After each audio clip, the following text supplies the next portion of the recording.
Welcome to the Newton le Willows FC podcast. Each episode will be bringing you news, reviews and previews and everything Newton le Willows FC. The boys, the girls, the men, the ladies, the kids, everyone.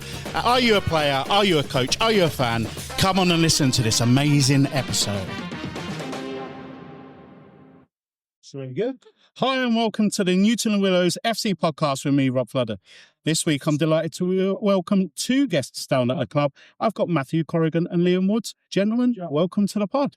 Good evening. Good evening. Thanks for having us. You're more than welcome, more than welcome. We are at the club. There is a bit of background noise, but that's what we love. We love having it authentic. We're not in a posh studio. We are live at the club, and there's a natural vibe down here, and thankfully not too many children with E numbers at the moment, so we should be all right. So, gents, both of you are born and bred Newton le Willows, but you've gone on different career paths, different parts of the world, fair to say, and we'll get to that. But Matthew, firstly, whereabouts did you cut your teeth in playing football or your football journey stuff? So, born and bred in Newton le Willows. My footballing career started here. I was at Newton for a very long time, probably best part of 10, 15 years. And then when injuries started to hit, age started to creep up on me, I needed to look at a different route. So I looked at the coaching side. Off to uni I went in Wrexham, got my degrees there, UEFA B licence, and Andy was the first one to call me up and offer me a place here coaching the Aces. And that was about 9 years ago now. 9 years ago? 9 years ago, yeah. Wow, okay. Good story. And Liam? Yeah, I mean, I grew up here playing since I was 4 or 5 years of age, and then just started climbing the ranks of just year by year, playing Saturday League, Sunday League, transitioned to the open age when I was 16, loved every minute of playing men's football. And then as I started getting older, getting more involved with the coaching side, and then I just took a leap to go overseas and experiment what it was going to be like over there. And ever since, I've absolutely loved it there, and still play to this day. Still coaching at a good level and really learning it, really enjoying it, and having a lot of fun with it.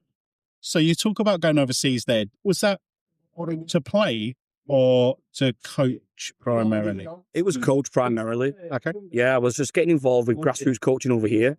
Like I said, I was still playing, but getting involved with coaching with the little ones was something that I really wanted to do. And then I got offered a job overseas coaching, and I was like, all right, just give it a shot. If I don't like it, I can always fly back. 12 years later, I've just climbed the ladder, and I'm still there and loving every minute of it. Amazing. And whereabouts overseas? Just outside of Philadelphia. Wow, in America. So a bit of a different culture, I'd suggest, than Newton le Willows. Huge culture shock when you move over there, yeah. I mean, you kind of think, when you're young and naive, you think you go to America, it's going to be the same as what England does. But once you get there and you get settled and you start meeting people and building relationships, the culture shock's totally different, but it's just part of growth. Like, you get used to it, you develop, you enjoy it, and you got to embrace that different culture really and bring it into your styles. Yeah. And I can imagine probably a different culture to sunny Wrexham down in Wales. Yeah. Was it good football? So after coaching Newton for so long, I wanted to kind of challenge myself, and I had a few offers from Championship clubs, League One clubs, League Two clubs, and I decided to go with the one in Wrexham. In the end, obviously they're a growing club, and I thought the potential there was much higher than anywhere else. Is that because you went to uni there and you knew the area a bit? I think that swayed it a little bit. Obviously, I was there for 4 years. Quite like the area. It's not too far from Newton le Willows. It's only an hour away. But I think the pull of the club and where they were heading was the decider. So both of you've been out on the pitch behind us, where we are, and you've been in a professional environment for yourself, more locally, Matthew, and then in America. How do you, when you come back, do you come back and sit like with fond memories and go, well, yeah, if I hadn't played there, coached here, I would never have had that halfway stepping stone to what I do today? 100%, yeah. I think I am where I am because I've played and coached in Newton le Willows, got all my experience here, and I can't thank the club enough for that. I still come back watching every couple of Saturdays when they play at the sports club. And I do believe at some point I'll be back here in some capacity. Wow. There's a draw about this club, isn't there? Absolutely. Huge draw, yeah. I've only been sort of associated in some way doing this since September of last year. And the first time I come down and I met Andy and the guys, it was instant, and then people, whenever I have guests on, they're very passionate about the club. They always say, yeah, I do this, but someone else does the other thing. And they're always calling out other people that work hard or support and help. And I think that's really ingrained in this club, isn't it? Absolutely, yeah. It's very community-based. A lot of local people play here, and it's just the pathway for the club has just grown and grown and grown. I think when I first started playing, we were called Sunbeam. That was how we originally started. And then, there was only 6-7 teams involved. And now I think they talk about they have 30-40 teams in the club right now. And now they're getting involved with the girls' side as well and the ladies. And it's just going from strength to strength. And I think the reason for that is like the volunteers that they have behind the scenes, the guys who are on the field coaching, the people who are behind the scenes doing all the work that you don't really see that goes into driving this club forward. They're investing in the field to get the pitch looking immaculate. They're investing in the club. They're investing in, they're just going to keep expanding. And now they're becoming a big draw and attracting a lot of players and attracting a lot of people who want to be a part of this, fantastic club. I couldn't agree more. And that they invest in people heavily. Time, effort, and, some of the coaches we've had some of the coaches on, and it was one of the first, second or third episode, I can't remember. It's one of the funniest episodes as well, because, you've got 3 guys there and, at first they're a bit shy coming on, but, you just, that pride that comes out in the coaches. Honestly, as they were talking, they started off, yeah, hi, and all of a sudden it just exploded into a, it was positive. And you just know that some of those guys have had investment in time, in effort, the coaching badges as well. It's just a really well-run club, isn't it? Yeah, absolutely. Just from the top to the bottom. The guys on the field at the weekend, the guys behind the scenes doing all the accounts, making sure the coaches are, staying intact. And that's all I've known growing up, like Newton le Willows FC, played from the grassroots. Even now, when I come back to visit, the first thing I do is I want to get involved with the open age team. I want to get involved. I want to try and get on the pitch and play if it allows. But the biggest thing I want to do is I want to coach and help out straight away. I have a very good relationship with our open age manager, Daniel. We're really good friends. So at the moment, I've been back for 3 or 4 weeks and I've been down there coaching them every Wednesday night. And it's just been fantastic just to see how it is when I used to play open age to the level that it is now in the space of 10, 12 years and the growth it's had. And, the environment's fantastic. Being in the changing rooms again is great.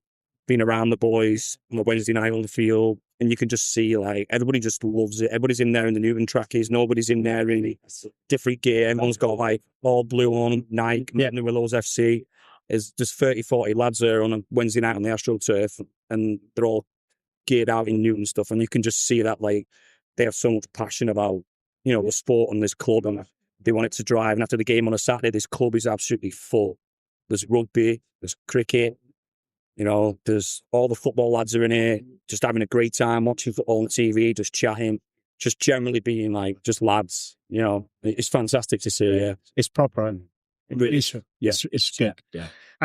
Honestly, excuse me, Liam, your passion just come through there. You started with, yeah, it's nice when I come back then. Yeah, on a Wednesday, when I come back, I've been 4 weeks and I want to play, I want to do this. From the States, some people might come back and go, just want to put my feet up and chill out. But if you just want to come down here. Just want to come down here. And I think that's the sport itself. Like, he'll vouch, like Matthew will vouch as well with coaching. Coaching becomes very addictive.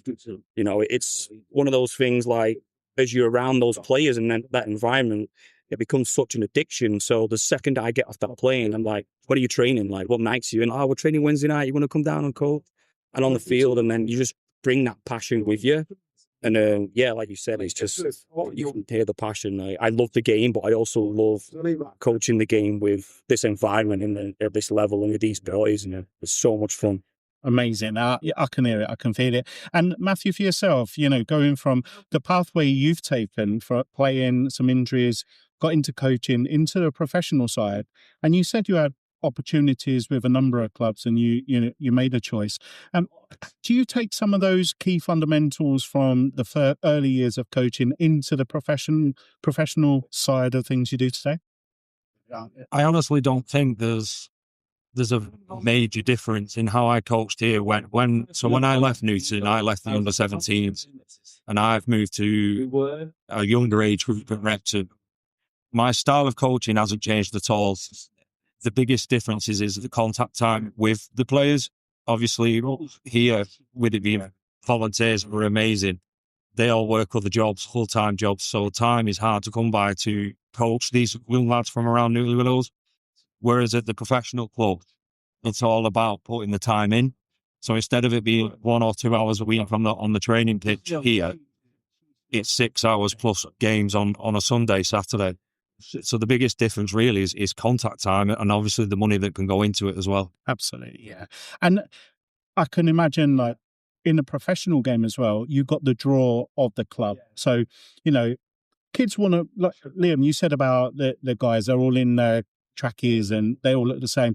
But for a professional club, some of the kids, they want to move on and go, I've got a professional shirt. And if they're from that local area, be that, Blackpool, Preston, Manchester, Wrexham, Luton, wherever, there is a slight difference in that, I can imagine.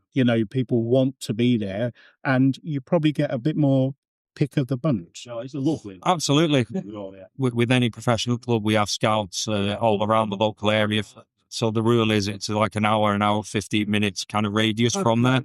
So Wrexham has kind of expanded that. We're looking in different parts of the country now as far as we can to draw in the best players that we can, as well as developing the ones that we've already got. And like you say, the draw of playing for the professional club is one of the big things we try and teach them. Is when people see people out and about in Wrexham, they can go, oh, that's a Wrexham player, that. Yeah. And it helps with, I suppose, more recently, the club has been, in the front pages as well as the back pages for, you don't often get owners at the same time. But Ben Foster, for example, his podcast and the camera work he was doing, and, all of that just highlights that maybe some clubs don't get that exposure that maybe they're getting now, and more these youngsters can come into your arena and you get the opportunity to see those as well. 100%. So in the time I've been down at Wrexham, it's probably around about 12 months now, the calibre of players we're attracting has rapidly increased. And it's no secret, the first team has made a rapid rise through the divisions. And then, I'm part of the team that's trying to help that academy keep up the progress. We've got a long way to go. The aim's Premier League, which would take us from Cap 3 to Cap 2 to Cap 1. And to do that, you need to improve every aspect of the academy. And do you feel that for yourself, you have to improve at a similar rate?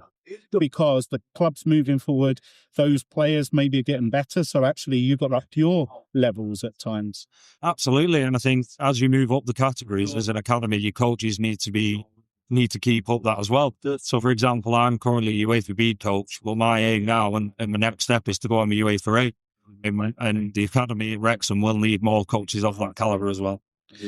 Something to look forward to, isn't it? When we just say that, right? Remember, not too long ago you was here, and now you're accredited UEFA B, going for UEFA A next, right? Just do you pinch yourself and go, "Wow, a lad from Newton le Willows"? I do, because I remember the sessions very early on, and I worked with a gentleman called Ed Hilditch, and he won't mind me using his name on here. But some of the sessions we put on compared to obviously what I've learned and experienced now are just night and day. I can imagine, and it's so nice sitting like you two guys. You're just very humble gentlemen, right? We've known each other.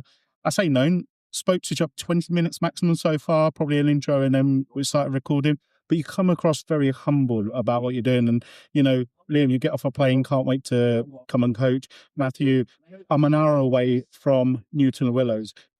Straight away, you had to get that in. Like, I'm still homebird and I still come and watch the games. Very humble backgrounds, but doing great things. Yeah, doing absolutely two different very things as well, right? He's working as academy club, coaching an under-12 side. I'm overseas working at a club that's very similar to how Newton's run. It's we call it a travel club effectively, so it's very similar to Newton. 30, 40 teams. Matthew works with one team. I'm head coach of 3 teams, so I'm in charge of 3 teams myself that I have to deal with twice a week on the field. But on top of that, I'm also coaching every team in the club. during the week. So what I'll do Monday to Friday is I'll have my boys' teams twice a week. And then on top of that, I will also train every team in the club. So I'm getting the exposure to an 8-year-old kid. And then an hour later, I'll be having an 18-year-old kid. So to go from that transition of, kind of being a little bit more relaxed and silly to a lot more serious with, more serious teams, and like two coaches who are very passionate about the game, but have took two totally different pathways, but still have that same love of the roots of where they come from, being from that Newton le Willows area, where this area is very working class. They're very proud people, and they're very passionate about the sports in this area. Like, you'll come down the field on a Saturday on a game day, rain or shine, the line's packed with people because they want to watch, the local lads play. And that's what we love. And I think he will vouch as well. Like, I've distilled that into my coaching style in America. It's like, I'm from England, I'm from the Northwest. I want to bring that environment from what I've grown up with into, a different culture, and especially for a sport that's growing. It's effectively a new sport in that country. They don't play it growing up. Like, now they're starting to, but when I first moved there, we were constantly in competition with basketball, baseball, the American football, because that's what all they've known. But now football's getting a lot more exposure and a lot more, on the TV. We talked about Wrexham.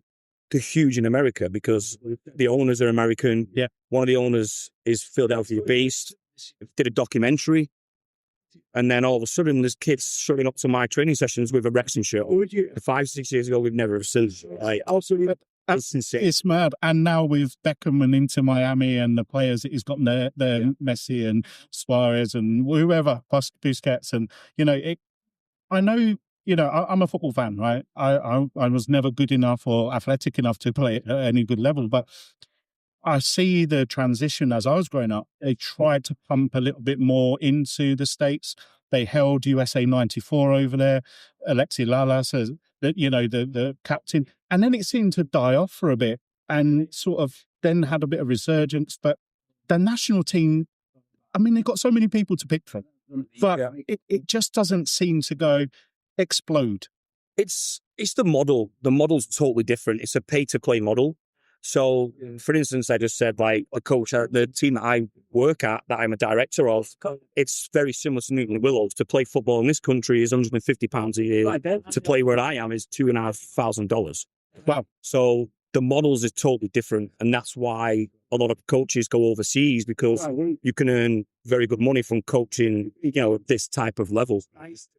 And that's why the model is, I'm very blessed for earning, a good salary for what I do every day, but it's not the correct model to develop the players. Like, over here, it's £150, £200 a year to play football. You're going to get thousands of kids doing it. If you've got, $2,000, $3,000 a year to play, people are going to get priced out the game. And why is that? What is it? Just cultural, because it's not a thing for them in schools? They always went through the model of go to high school, go to college and get drafted. Mm-hmm. That's always what they did. Academies at the pro level, like you talked about, it's Miami. It was only in the past 10 years they've invested in academies. So that's how far behind they are. They're getting so much better at it. They're starting to realize that the European model works. So they're taking a lot of lessons from it. So they're starting to invest in academies now, like the Philadelphia Union, which is the soccer team where, I'm based. They just invested in brand new facility, $50 million, built 4 new training pitches, a building. They've got Kevin Sullivan, who's just signed for Man City. He's from that product. So the talent is there. Like you said, they've got such a pool to pick from. It's just, over here, we grew up playing on the streets, right? Yeah. When we were little, the first thing we did is get a ball at our feet. We've gone playing on the streets. Americans don't have that street soccer mentality. Everything's organized, everything's twice a week on the field, certain times. Because over here, we could just pick up a bag of balls and walk 5 minutes down the road, and we could get 20 of us and go and play. Yeah. Over there, it's a lot more structured. Right. Everything has to be twice a week. They only kind of play when they get told to. And they have a lot of multi-sport athletes. They'll play a lot of different sports. Whereas over here, like, I never picked up a rugby player. I just wanted to play football. Like, if it was like, oh, you're going to play rugby? I'm like, no, I'm playing football. Yeah. But they're playing 3 or 4 sports a week. So just different cultures, different upbringing, but they are getting better at it. They're getting so much better. The pool of players is a lot more talented. The coaches from overseas are going over there, and you'd have a lot of Dutch coaches who are trying to install their style of coaching. You have English coaches, Spanish coaches. So they're picking up a lot of different cultures. So they're getting there eventually. And is it reciprocated well with you going over being English and saying, "Oh, this is how we do it," and they go, "Really?" Or do they go, "Please tell us how to do it because we're not there"? Yeah, I mean, it's a bit of both. You have a lot of, parents who kind of tell you that's not the right way to play because they're very results-based. Whereas big on development, I want to develop players. I don't want to win games. You know what I mean? So it was very hard when I first went over there, to try and get this method of, we want to develop players, not win games at all costs, especially at the youth level. It's kids football. Absolutely. It's a bunch of kids kicking a ball around a park. The chances of these guys going to professional level is very, very slim. So we want to develop the players over results. So it was very hard to install that straight off the bat. We have to, build a great training model, try and win people over with our philosophy and our style of playing and all that type of stuff. And it was very difficult at the start, very challenging. But now they're starting to buy into it. No one's starting to realise, okay, now the development is now building better players, better exposure. So it's getting better, but it was very challenging at first to try and bring that development side into it rather than win at all costs. I can imagine, because if we likened it to an American football team over here, we may go, if there's an American coach come over, like the Messiah, you must know everything. But then actually you're doing it different to what we expect. Yeah. We just want to get a touchdown there. We want to go and win. You're coaching us. Oh, that's a different concept. It must be a challenge, and credit to you to stick at it. So 12 years, did you say you've been over? 12 years I've been over there, yeah. So, you got to be good to have that longevity. That can't just be a bit of luck. You've had to probably seen some highs and some developments. Yeah, I mean, and some lows. Any work life, there's highs and lows, and I think you've got to build that passion into it, right? Like I said before, coaching's very addictive. Like, and when I say addictive, it's not just the results, it's the rewards and the growth, right?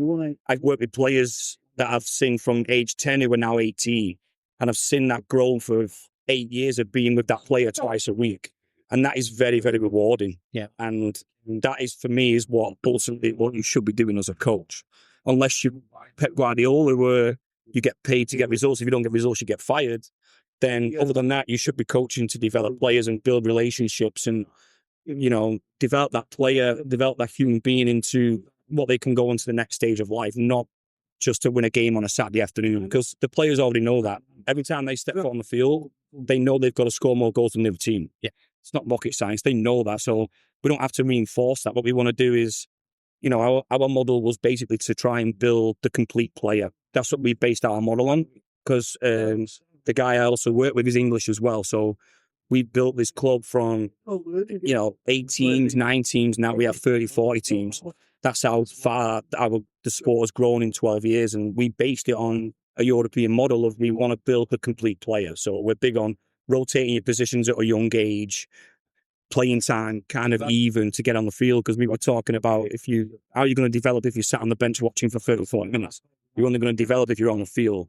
And it was very hard at first to tell little Johnny, all right, you've played striker this half, now you're going to play in defence. Yeah. And the parents were like, well, I've paid $3,000 a year to see him score goals. Yeah, so why is he playing defence? Yeah. It was very hard to bring that in. Some people still don't buy into it. Some people do. But you've got to be stubborn with your approach. We're like, this is our model. This is our way. This is what we're going to do. We're going to build the complete player. Well, thank you for the insight. And I'm sure that some of that might be even news to you, Matthew. But that development of individuals, and I'm sure you see them go from, like you gave an example there, 10 to 18, that's a child to a young man. Yeah. Yeah. And you see the saying, that growth and that development. How hard is it sometimes when you see some of the kids go backwards, or not necessarily for their own reasons? Maybe they just don't cut it, but maybe outside factors, parents, home life and stuff like that. We must see that as well. Yeah, we do. We have players, that have external factors that affect their growth. We are lucky in the sense of, again, because we're a professional club, we have specific staff that are player care, safeguarding, and they can look into the external factors to see if the club can help them in any way. As Liam said, the model he has compared to what Wrexham have isn't all that different.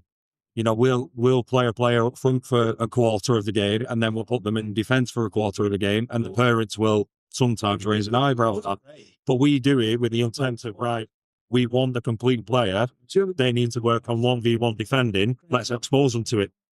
Yeah, they might not be great at it first, but unless you expose them, you can't improve it. And sometimes parents don't agree with that, but we try and show them the bigger picture. It's not, like Liam said, it's not all about winning. I think that really only comes in where we're results driven from about under 16s. And at that point, then we'll look, you know, right, well, how can we use everything we've taught you, combine it to start getting results, grinding out results? You know, there's different ways to play. Yes, we want to play expansive, great football, but sometimes you can't win a game doing that. So you need to find another way of doing it. And that probably say around the 16-year-old mark is where you go, right, you guys need to figure out how you can win this game and let them figure it out. That offer of empowerment at that age is powerful, isn't it? You know, because a lot of the time at 16, we don't tell someone, over to you, you can go make this decision. We still try to tell people what to do. They're still of an age we think, you know, you're not going to be a builder. Go to university. That's what you should do. Whereas being given that empowerment, go on then, you go and work it out. It plays with their mind a little bit, but it's refreshing as well. Yeah, you've got to give them the ownership. You've got to give them the challenge. Like, we can't do it through funny. We can't be on the sidelines, like, dribble, pass, shoot. We've got to say, listen, this is down to you. Like, there's been times where I've been coaching and I've not said a word for an hour, or I've said to them, like, you're picking the line today. Like, you're in charge. Like, you're doing this. You're picking the lineup. You're doing the substitutions. Like, you're in charge today. Like, you're having that ownership. You know, and that's what we want to try and distill that into, that it's not just me on the voice on the sidelines, not just me and my assistant. Like, this is down to you boys. Like, you're on the field, you're on the pitch, you're making those decision choices. Like, you're making those decisions, like, instantly. I'm watching it from a different perspective. I can only guide you. The rest is down to you. So you've got to give them that ownership, and you've got to, you know, make sure that they're prepared for that as well. And, you know, it's very hard, like, to give the kids that responsibility, because some will thrive on it, some will take a backseat and don't want to do it. And that's when you see the characters. That's when you see the guys who will take charge and go, okay, this is what we're going to do.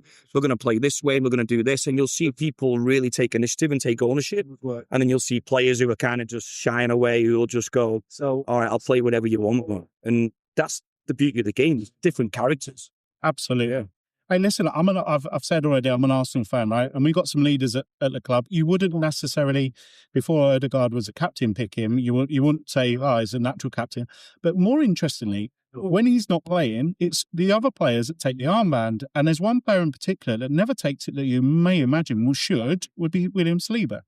Now, as a French international, he's a decent centre-back. He goes up against some really good centre-forwards and holds his own. He's playing at a good level. But he never, ever, ever takes the armband. It'll be Saka, it'll be Gabriel, it'll be even Mikel Merino at times, depending on who we're playing and whatever. And it's interesting now, for me, you look at someone and go, yeah, he's a captain, he's a leader, or no, he's not, but he's getting that. Do you guys, have you found that in what you do? Like, you may misjudge someone and go, they should be a natural and they're not, or vice versa? I think with leadership and responsibility, it's really hard to spot that until you put them, like I said before, you need to expose them to it.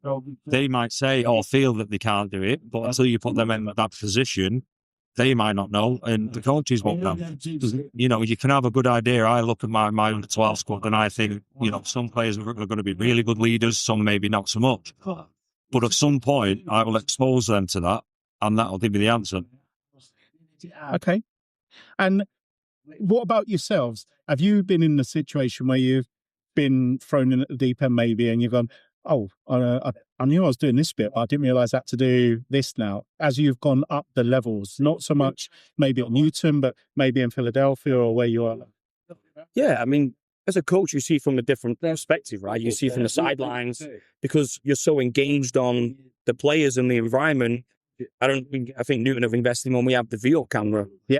You know, we have those cameras now that can help us back up civil stuff. And there's been times where I've been coaching and I haven't blamed the guy, but in the head I've been like, that guy's at fault for it. I've watched it on the camera and I've been like, totally different perspective. So having that technology as well has helped us. And we talk about the captain sides, like some people just don't want the armband. They don't want that responsibility. You had Saliba, for example, like you watch him on a game day, looks immense. Wins headers, vocal, leadership. You could put an armband on him and he could be a totally different player because he probably doesn't want that responsibility on his shoulders.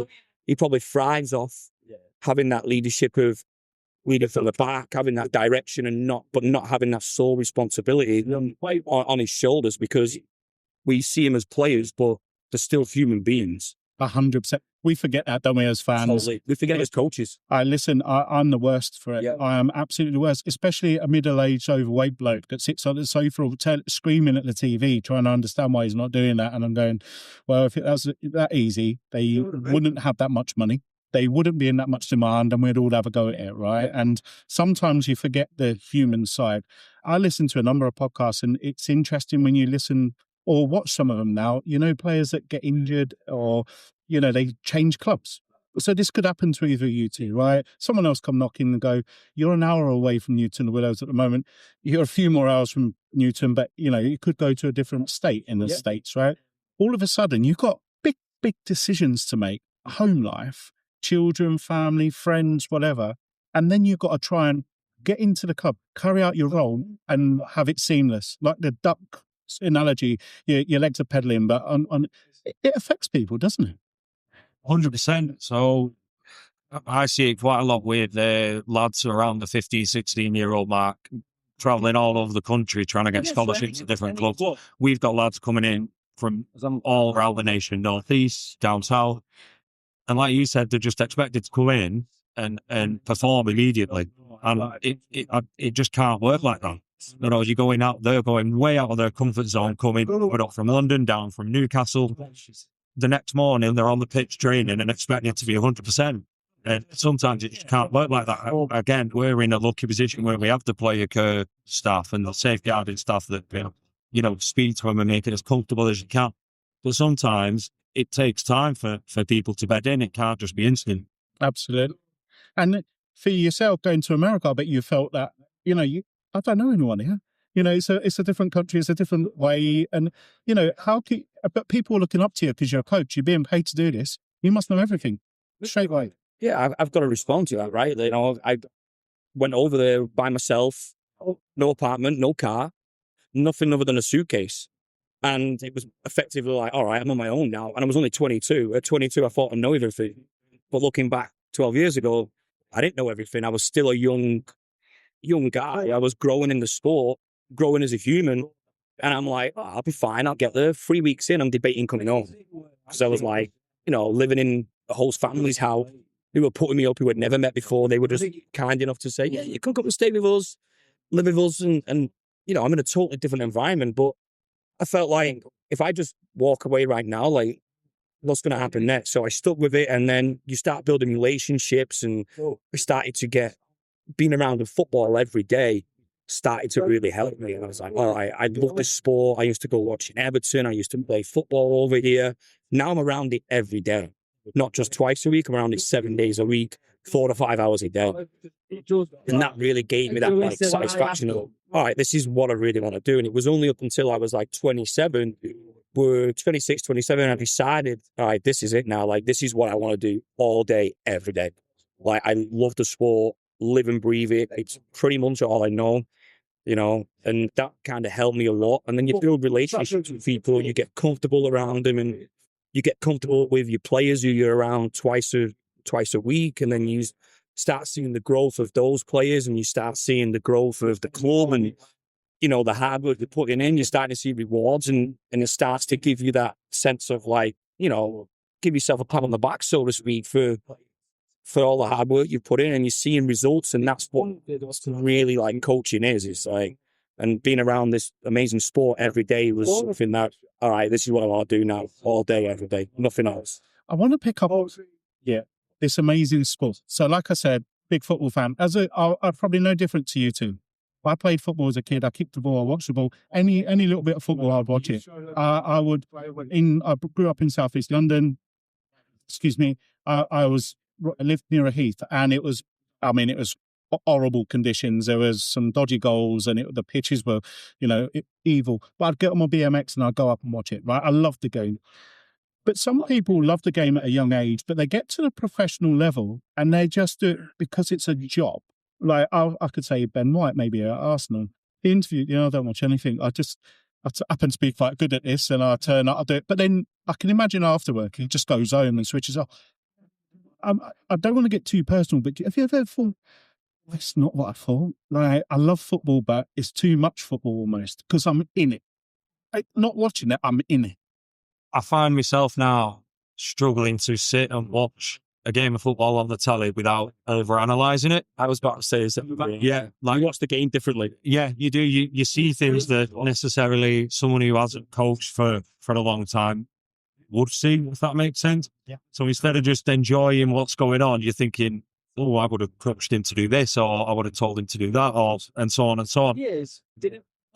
Like you mentioned Ben White, I think there's a few of them over the years. I think they get old, it's too much football for them, so they fall out of love with it. And there has been a few players that came up. There was a left back for Tottenham, is it Esu? Yeah. And he said, I don't like football. Yeah. I'm just decent at it.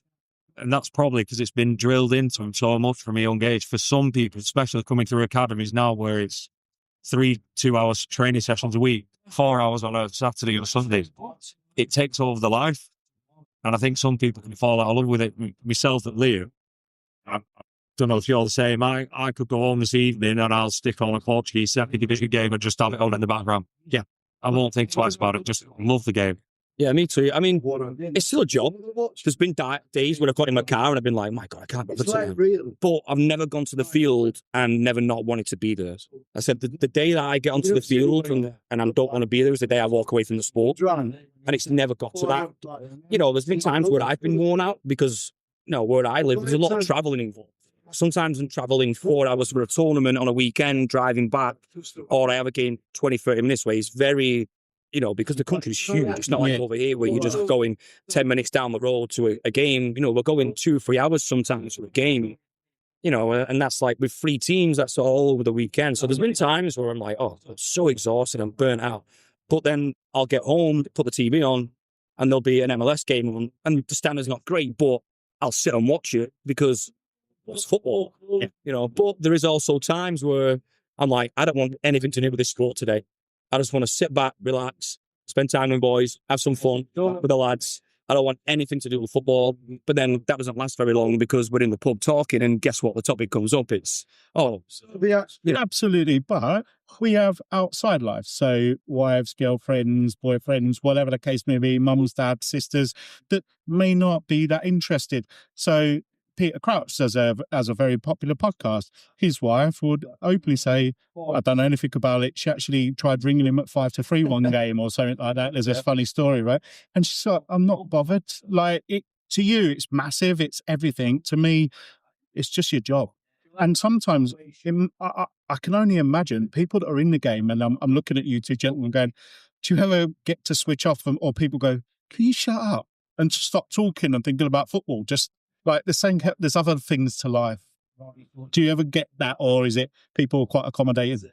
I don't think so, and Liam will probably vouch for me. Like all my mates from around there are all into football anyway, so they're quite receptive in the sense they want to know how I'm doing, how Wrexham are doing, how the academy's doing, who the 18s playing in the FA Youth Cup, all that kind of stuff. They want to know. So I'm quite lucky in the sense that I don't really have to shut up while talking about football. Yeah, all my mates growing up, like still best friends from today, have all met on this football pitch behind us. Yeah. So we still have that, that conversation, and we still talk about it a lot. And people are very interested about like what my life likes overseas compared to here because it's totally different. And like Matthew's role working in a professional environment, which is totally different to mine, but our passion is still the same. Like, we're still around the ball every day. But we're 5,000 miles apart, working for a professional environment as opposed to a travel environment, what we call it. But we love being around that environment, right? And we coach all different levels. And that's what, we love doing all day, every day. And I could sit here and talk about, the sport for hours and hours. It's just something that I really, really love. Listen, that comes through from both of you. I'm going to ask you a really weird question now, but would you like to swap roles for a little while? And I'm not that it's going to happen, but would you like to step in Liam's shoes? Liam, would you like to step in Matthew's shoes for a couple of months just to get a different lens, a different perspective? 100%. Coaching abroad is something I've wanted to do. I'm quite blessed in the sense I've settled well where I am at the moment, but I wouldn't rule out coaching abroad at some point. I'd love to coach in an academy environment and deal with that one set team for 6 months and see how that team are they progressing under me? Are they going backwards? So I would like that challenge of that. Because, like I said, my role is very, very different to what it is over here. I coach 300, 400 kids every week. Got to remember their names and deal with them, different age groups. On a Saturday morning, I have 4-year-old girls who won't leave me alone for an hour because they're clinging onto my arms with the babies.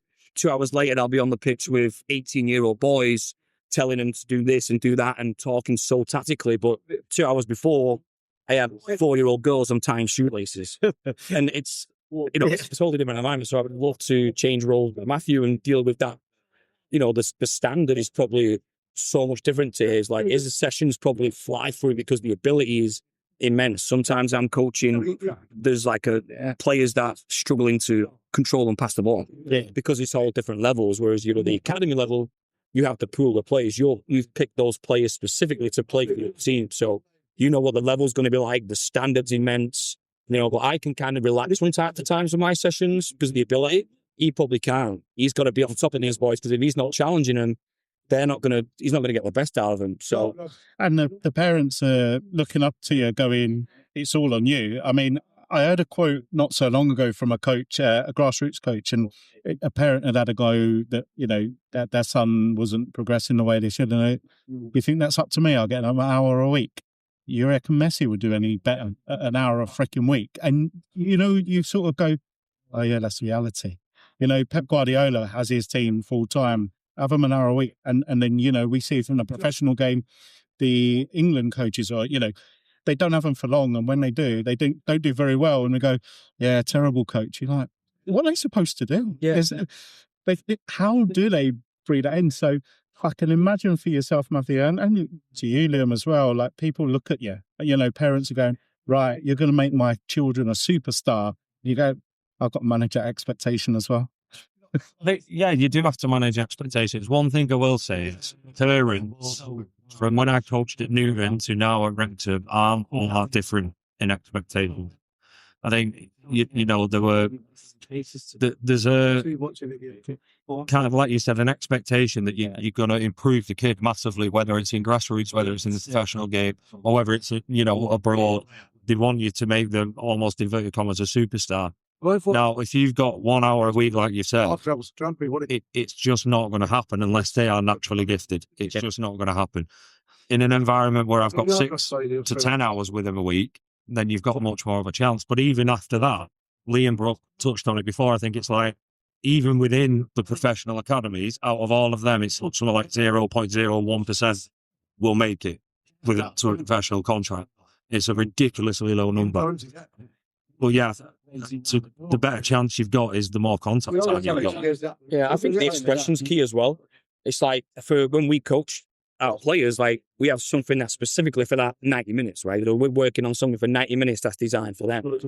So, what are they going to take away from that? The rest of the time, what we want to do is, and what I encourage, and we encourage as a Club America, is like, go fool around with the ball. Like, go and practice overhead kicks with your mates in the backyard. Like, go and be silly with it. Like, go and experiment yourself, because for that 90 minutes that you're with me, I'm kind of not robot-like, but it's all structured, it's all organised, it's all, tactical, technical, small-sided games. It's structured, it's organised. Whereas when we were kids, we'd go on the field and we'd play Wembley knockout and we'd have 2-meter-2s and we'd whip the ball in the box and we're trying to do overhead kicks and we're just literally having fun. Headers and volleys. Head and volleys. Yeah. Like, you try to tell the Americans who played heads and volleys growing up, they look at you like you're an alien. They don't know what that game is. And that's, I think, where we learned the game. Like, we learned to play the game when we were with our friends, because there was no pressure on us. Yeah. There was no pressure to mess up. There was no pressure to, injuries. There was no pressure just to, there's nobody telling us what to do. It was just us, a ball, mates, having fun. And that's what we learned to play the game. We learned that volleys, we learned that header, we learned that passing, we learned that shooting. Because we were fooling around. There was no pressure on us. if I messed up on a Saturday, you had 20 parents screaming at you, "Oh, you should have scored this." Yeah. If I did it with these guys on the park, nobody's calling me names, nobody's fooling around, nobody's giving me that insult. And if I messed up there, you just run and get the ball and you do it again. You mess up on a Saturday afternoon or in training and the coach drills you for it, your confidence is gone. Like, you're very low. How are you going to build yourself back up from that? Whereas when you're in an environment where there's no pressure and you're relaxed and you're having fun, that's where you thrive. Like, that's where kids thrive. And like, that's what they should be doing. So they should be playing without the ball. Like you said, like that coach who said, I don't have an hour a week. I'm not a miracle worker. I'm just doing my best what I can. Absolutely. Yeah. No, I make you right. And the fun part is it's hard, isn't it? Because they get to a certain level with yourself, Matthew, now, you know, that expectation, they're going to, but, you know, keep a smile on your face, guys, you know, and you've got the unenviable task, I think, you know, the age group they're going, there's a lot of change going through those guys, you know, with growing, with mentality, with school, with, you know, puberty, all that sort of thing that you've got to take into consideration, that they're going to turn up, they may have a behavioural challenge at that point, they may have things going on, and you're trying to help them on a football field and going, this just ain't sinking in here, because there's just too much conflict going on in their heads. Yeah, and I think part of the coaching journey that I picked up is to really try and understand the individual, build a bit of rapport with them, and you know how to get the best out of them. We have a variety of different personalities, you know, even in the under-12 squad. And the way I might talk to one player to get the best out of them will not work for another. So my kind of attitude and personality would have to change towards that person. If they turn up and, you know, they display behavioural problems or they're unhappy or whatever, I need to flip that so they can go out on the pitch and just think, I'm going to go out and enjoy it. So sometimes you can't hit, and Liam will vouch for this, you can't hit all the outcomes that you want. But if you can hit one or two of them to make sure the player enjoys it, then for me, that's a success. Yeah. It's just kids football, right? Absolutely. It's just kids kicking a ball around the park. That's all it is. I've said this before. If you try to say to an alien, describe football, it's 11 typically men back in the day in shorts and T-shirt kicking a sack of air in a rectangle onion net. And when they score, they jump up and down and cuddle each other. Typically, they're heterosexual, but they still do it. And there's millions of people cheer at the same time or boo. I mean, it doesn't sound right, does it? You know, but the passion that goes inside that, you think, wow, how does that happen? But for you guys, you see those personalities, you see the development, you see the challenges, but you see the rewards. And actually, you know, 12 years in the States, you know, that's a journey. Where you are today, Matthew, UEFA B, looking at, I'm going to go for UEFA A, going to go, hopefully, coach abroad as well. This game, this sport, whatever way we look at it, it just grabs people. And, you know, we can all look at professionals. I can look at you and go, I'm an half envious. I'd love to be doing what you're doing. Well, I've had the same opportunity as you guys. I just didn't choose to do it for whatever reason. You've grabbed that opportunity and you're making the most of it. And from what I can hear in your voices and meeting you for the last 40 odd minutes, 50 minutes, you're loving it. You're loving life. Yeah, really am. Yeah, I mean, you have absolutely been around the ball every day, working with kids, working with young adults, working with males, working with females, being around like different challenges. And it's challenging for me. Like, you know, I'm progressing as a coach. If I ever step on the field, I think I'm perfect at it. Like, I would never be satisfied. Like, we're human beings. Like, we have growth. Even though we're getting older, we're still learning. Like, we're learning every day on the field. And there's a lot of coaches who feel like they don't learn on the field. They just say, it's my way or no. We've got to be constantly learning. We've got to be constantly adapting. And I think that's what keeps me interested. Being around and now, like, my playing days, I won't say coming to an end, but they're not as frequent as what they was growing up. Like, over in America, I just play 9v9, the odd game on a Saturday. I'm not involved in that changing room environment anymore because it's a different culture. So when I coach my young boys and I see them all in the huddle, all talking, you can see the passion. Hopefully that brings it out in me as well. I'm like, I absolutely love this and thriving off it. Instead of me being on the field with them, I'm just now kind of a mentor to these young boys and girls. And that's what I absolutely love about it. I love sharing my, you know, expertise and my experiences from when I was younger, now trying to passing it on to these young athletes. And I think that's it, isn't it? It's using your experiences when you're getting older and you don't play as much. From yourself, I've played probably 3 full games in about 7 years. I'm just getting too old, but it's using that experience to try and pass it on to help develop young lads into becoming really, really good adults. And that's not just in a football sense. So stuff me and Liam have kind of been through in life, as well as on the football pitch. We want to transfer that knowledge to them, to a group of young lads, to help them develop as people. Well said. And I think it's anybody listening to this that you coach or have the opportunity or have coached will take that personal aspect to that. And, credit to you, the both of you. I don't think maybe you do get credit and pats on the back for what you do, but maybe not that personal side. And I think, any coach that's worth their salt should be getting patted on the back for that. So fair play, gents. We're going to change tact a little bit. All right. We're going to make it a little bit lighter as we sort of come in towards the end of the pod. So what team do you support, Matthew? United. Man United? Yeah. They beat us the other day, but anyway, it's a nice bit of big club for a change. And I'm joking. A lot of good history. You got Everton shirt on there, Liam. Proper Everton. Evertonian. Yeah. Okay. One drill every team should do. Coaching. One drill. Rondos. Okay. Small-sided games. You learn so much from it. 4v4s, 6v6s, 7v7s. Small-sided games, yeah. Okay. Can't choose the same one now. Most underrated coaching skill. Communication. Psychology of the game. Understanding players. They're not robots. They're human beings. Understanding how they are on a daily basis. What stuff's going on behind the scenes. They're not robots. So dealing with the psychology of, especially I coach females, very different compared to a male.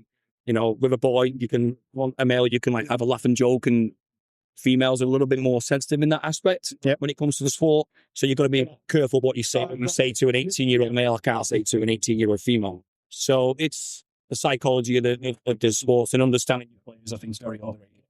One player, past or present, you would love to have or currently coach? George Best. Zinedine Zidane. I think George Best would have been a handful. That's the challenge. Yeah. Jeez. That's the challenge. It's easy. It'd be a joy to watch. Zidane or Ronaldinho, so I don't have to do much coaching. I can just tell them, just go and do what you do best. Just sit there, text your mates. What's this? This is one of my products. Can't coach you. You're uncomfortable. Okay. One player, past or present, you'd like to have played alongside? Paul Scholes. Paul Gascoigne. There's some common theme coming out of you, some United, proper United fan there. And past or present, coach that you, or manager, but look at the coaching side. They're called coaches now, aren't they? They're not managers, but you look up to. Controversial, Jurgen Klopp. I'm a big Pep fan. I know it's he's changed the game in the past 10 years. It's totally changed. Now it's getting a little bit boring to watch. Like you talk about Arsenal, a bit boring, but Pep Guardiola, I read his book, and it's just his ideas of the game. I love Pep. I also love Bielsa. I think Bielsa is a genius at what he does. Very, very good at what he does. Great to watch. And every player who talks about Bielsa raves about him. He's out the box. He thinks out the box. Different environment, different cultures. So I'd say Pep and Bielsa for me. No, fair enough. And it's interesting to get that from a coach's lens, right? And that's why I'm asking. Manager, past or present, that you would like to coach for. So Arteta coached for Guardiola, under Guardiola, for example. Who would you choose? Does it have to be a different answer? No, not at all. I just love the way Klopp tried to set up his teams. I think it was exciting. It was intense. And I think that would be brilliant to transfer that onto a coaching pitch on a training day. 7.5 hours. So, yeah, Jurgen Klopp. Fair play. Simeone. So much passion. You watch him on the sidelines, the guy's a lunatic. But immense passion, great coach, unbelievable what he does. Imagine being his understudy. And I think you'd be knackered, wouldn't you? Yeah. You couldn't switch off. You couldn't, if you rested for a minute under Simeone, he'd let you know about it. Could you imagine being at home and he's got an idea and you're just sitting with the family, chilling out, and your phone, the WhatsApp's just done. He'd call you. Yeah, he's just, and you're answering as well, aren't you? Yeah. Oh, yeah. You're too scared. And you don't answer your phone, he's knocking on your door. Absolutely. Gents, if they're just finish up on a bit of advice. So there's a lot of coaches down here. Like you said, there's 40 teams here. Sometimes there are multiple coaches. Sometimes some coaches coach multiple teams. But one piece of advice for the coaches that are doing things now that you can just pass on for all of them, really. For me, it would be, doesn't matter what level you're at, go and enjoy coaching, whatever team it is, enjoy it. And then if you want to develop, there are pathways to do so. Amazing. But my advice would be, this is the players' show, not the coaches. Let the players express themselves. They're the ones on the field. Sit back, relax, give you advice. Let them go and express themselves. It's not a coach's show. It's not us to get trophies and put them on Facebook and say, I won this coach. It's great to do that, but it's the players' show, not the coaches. Really well said. Gentlemen, I'm going to say thank you very much for coming on to the pod. This has gone so quick. I could sit here listening to you gentlemen and not even ask questions, just go on chat for hours, honestly. But I know I've taken up a lot of your valuable time. I know the listeners will be really, really grateful for you to come on. So thank you very much and all the best for the future in whichever way it takes you. Anytime. Thank you, Rob. Yeah, thank you so much, Rob. Love being part of it. Thanks for having us. Cheers. If you enjoyed that episode, do us a favour, hit the subscribe button, like it, love it, share it. If you want to come onto the podcast, drop us a note on all the socials, or if you want to nominate someone coming on, that'd be amazing. We've got some amazing guests coming up again soon. Newton le Willows FC, Forza Newton.